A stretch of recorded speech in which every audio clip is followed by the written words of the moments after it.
Perkenalkan, nama saya Rifka Kayang dengan NIRIM 1020229321, kelas B, Prodi Pendidikan Agama Kristen.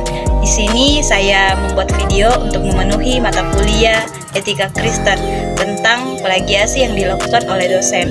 Plagiasi adalah masalah yang semakin marak terjadi di dunia akademik, termasuk di kalangan dosen. Sebagai penjaga dan pendidik dalam institusi pendidikan, dosen diharapkan menjadi teladan dalam menjaga identitas ilmiah. Namun, tidak dapat dipungkiri bahwa ada dosen yang terdampak dalam praktik plagiasi. Tindakan ini meliputi penyelewengan karya orang lain tanpa meminta pengakuan yang benar, menggunakan karya mahasiswa atau kepentingan pribadi, atau bahkan mengambil karya orang lain dan menyebut atau mengklaim dengan hasil penelitiannya sendiri. Plagiasi yang digunakan oleh seorang dosen memiliki dampak yang luas, tidak hanya mencerminkan reputasi pribadi, tetapi termasuk merusak kepercayaan publik terhadap institusi pendidikan yang ia wakili.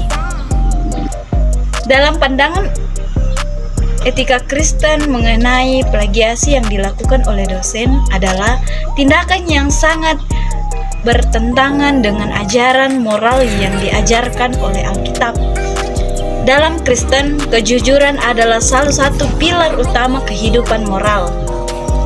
Plagiasi yang merupakan bentuk pencurian identitas, pilar pribadi kejujuran, karena seorang dosen secara tidak jujur mengklaim karya orang lain sebagai miliknya.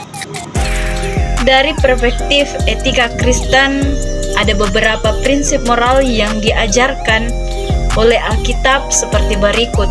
Yang pertama, kejujuran. Kristen menekankan pentingnya pembicaraan dan tindakan yang jujur.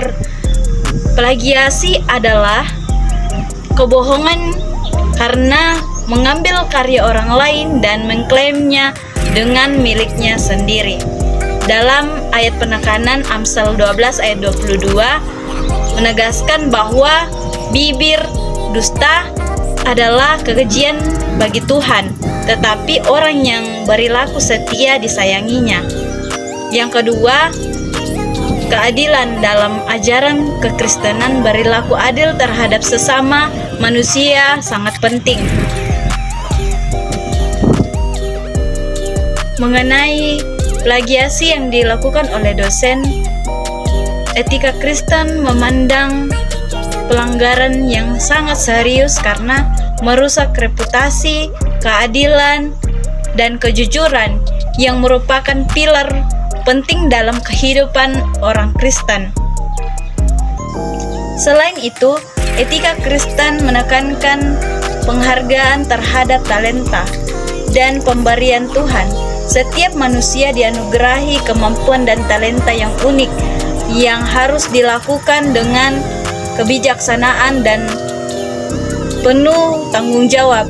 Dengan melakukan plagiasi, seorang dosen bukan hanya merampas karya orang lain, tetapi juga pengambilan tanggung jawab untuk mengembangkan talenta yang diberikan Tuhan kepadanya. Kesimpulannya, plagiasi dalam pandangan Etika Kristen adalah pelanggaran yang serius. Hal ini pencerminan kejujuran, pilar keadilan, dan menghina anugerah yang telah diberikan oleh Tuhan. Oleh karena itu, seorang dosen Kristen dipanggil untuk menjaga identitas dan kejujuran dalam setiap aspek kehidupannya, termasuk dalam dunia akademik. Sekian dari saya, terima kasih.